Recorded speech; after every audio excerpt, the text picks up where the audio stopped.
Deputy Speaker.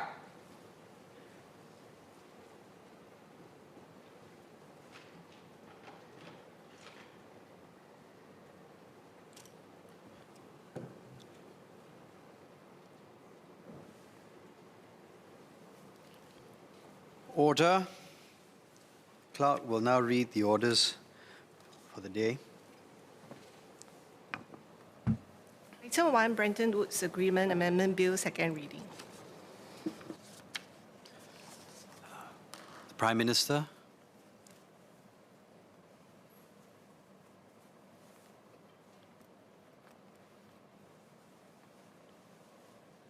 Mr. Deputy Speaker, on behalf of Mr. Tharman Shanmugaratnam, Senior Minister and Minister in charge of the MAS, I beg to move that the bill be now read a second time.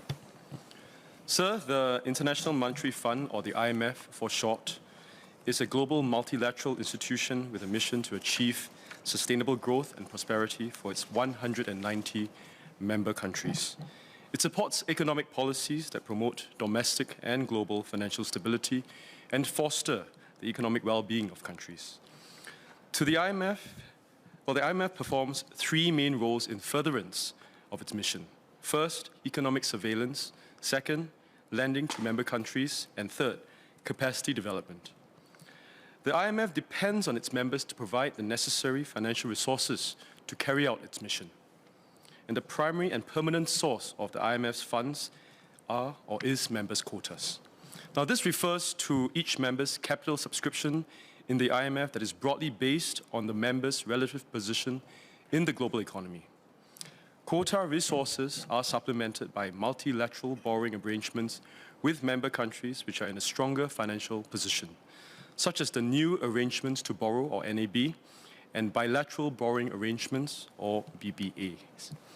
As a small, highly open economy and a responsible member of the international community, it is in Singapore's interest to support the IMF's multilateral efforts to promote financial stability and to strengthen the resilience of the global financial and monetary system. Under the Bretton Woods Agreement Act, or BWAA for short, the MAS is empowered to enter into agreements on behalf of the government of Singapore to provide loans, grants, or other financial assistance in support of IMF arrangements or programs. Now, this is subject to safeguards set out in Section 6A of the BWAA that ensures the proper exercise of MAS's powers in relation to this. Sir, I will now go through the two main amendments proposed in the bill. First, the bill proposes amendments to clarify that the safeguards which relate to grants in Section 6A(2) and 3 of the BWAA are intended to apply to grants provided to help member countries under IMF arrangements or programs.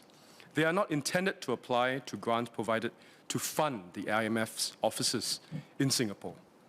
Second, the bill proposes amendments to the early repayment requirement in Section 6A(4) of the BWAA to take into account, 1, the IMF's use of standard form agreements, and that 2, some of its arrangements or programs cannot be suspended or prematurely terminated. Now, I wish to emphasize that the proposed amendments remain consistent with and do not detract from the intent of the existing safeguards in Section 6A, which is to ensure that the proper exercise of MAS powers in relation to the provision of loans, grants, or other financial assistance to the IMF. Allow me to elaborate. The first set of amendments relates to the safeguards in Section 6A(2) and 3 of the BWAA. These safeguards apply when MAS enters into an agreement to provide a grant to the IMF to support IMF's arrangements or programs with member countries in need. Under the BWAA, MAS has provided various grants to the IMF for this purpose. For example, MAS provided 3 grants in 2021 as part of multilateral efforts to enhance the capacity of the IMF to assist member countries, including in response to the COVID-19 pandemic. Separately, MAS, on behalf of the Government of Singapore, funds 2 IMF offices which we host in Singapore. The 2 offices are, first, the IMF Singapore Regional Training Institute, or IMF STI for short, and this is the IMF's Regional Training Center for the Asia and Pacific region. Its mission is to enhance the economic and policy-making capacity of countries in the region.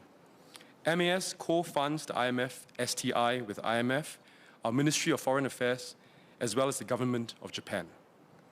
Second, the IMF Representative Office in Singapore, or IMF RRO for short. Now, this serves as a liaison office between the IMF and Singapore and assists with the IMF's macroeconomic surveillance work in the region. MEF co-funds the IMF RRO with the IMF. Now, grants provided to finance the IMF's offices in Singapore are different from grants provided to support IMF arrangements or programs which assist member countries in need. Now, when Singapore contributes grants to the IMF to support its arrangements or programs to assist member countries in need, we depend on the IMF management and executive board to ensure proper governance in the administration of the grants. It will therefore be prudent to subject such grants to additional safeguards in Section 6A of the BWAA. Now, these safeguards include ensuring that 1. Any grant provided is pursuant to a specific request from the IMF. 2. Any grant is provided only as part of a multilateral effort by IMF members. 3. There is transparency in the form of a Gazette notice covering the key information of the assistance. And 4. Parliament approves grants by specific resolution. In contrast, grants to finance the IMF's offices in Singapore support the IMF's operations and functions in Singapore. Now, the scope of this financing is clearly set out in Memoranda of Understanding entered into between the Government of Singapore and the IMF. MAS exercises oversight on the use of these funds. In addition, MAS's financing of the IMF offices in Singapore is currently subsumed under MAS's overall annual budget and approved on a consolidated basis by the President, in accordance with the budget approval process under the MAS Act of 1970. The BWAA will therefore be amended to clarify that agreements to provide grants to finance the operations and functions of the IMF offices in Singapore are not subject to the safeguards in Section 6A, 2, and 3. Now, to be clear, agreements to provide grants to support IMF arrangements or programs to assist member countries that are in need will remain subject to the safeguards in Sections 6A, 2, and 3, including the requirement for parliamentary approval. Now, the second set of amendments relates to Section 6A, 4 of the BWAA. These apply when MAS enters into an agreement to provide a loan or other financial assistance, excluding grants, to support an IMF arrangement or program. Section 6A.4 requires that such agreements, including provisions that allow MAS to require early repayment in the event of suspension or premature termination of the IMF arrangement or program for which the assistance was provided.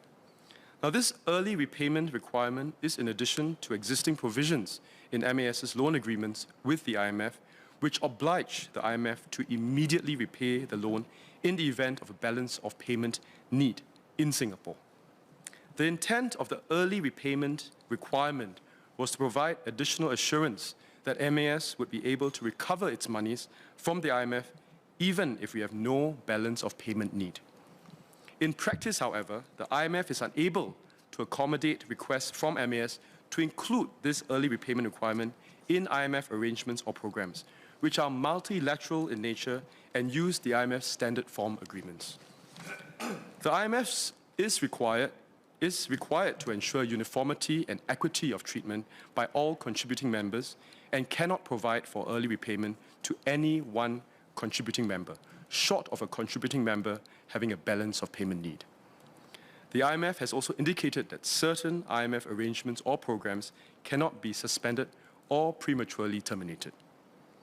The bill will thus amend the BWAA to waive the early repayment requirement in the instances where A, the relevant agreement is in a standard form provided by the IMF, which MAS cannot amend unilaterally, or B, the relevant agreement is for an IMF arrangement or program which cannot be suspended or prematurely terminated. I would like to emphasize that loans or other financial assistance granted to support IMF arrangements or programs will continue to be subject to strong safeguards, including the safeguards in Section 6A2 and 3. Now, there are also further safeguards in relation to loans. First, when Singapore provides a loan in support of IMF arrangements or programs, Singapore lends to the IMF and not directly to a member country in need. That is, Singapore's loan exposure is to the IMF, not borrowing countries. Second, the IMF enjoys preferred creditor status. This means that loans granted by the IMF will be repaid ahead of all other creditors. Third, as I mentioned earlier, should Singapore have a balance of payment need, the IMF is already obliged under our loan agreements to repay the loan to Singapore immediately. Mr. Deputy Speaker, sir, in conclusion, as a small and open economy and as an international financial hub, Singapore benefits from global economic prosperity and financial stability. Amidst the uncertain global economic environment and rising geopolitical tensions, the IMF is a key pillar of the multilateral system that fosters cooperation and promotes shared interests in the international financial system. Now, the proposed amendments will enable Singapore to contribute to the work and mission of the IMF as a responsible member of the international community in a prudent manner that fulfills the intent of the BWAA and ensures the proper exercise of MAS's powers. Sir, I beg to move.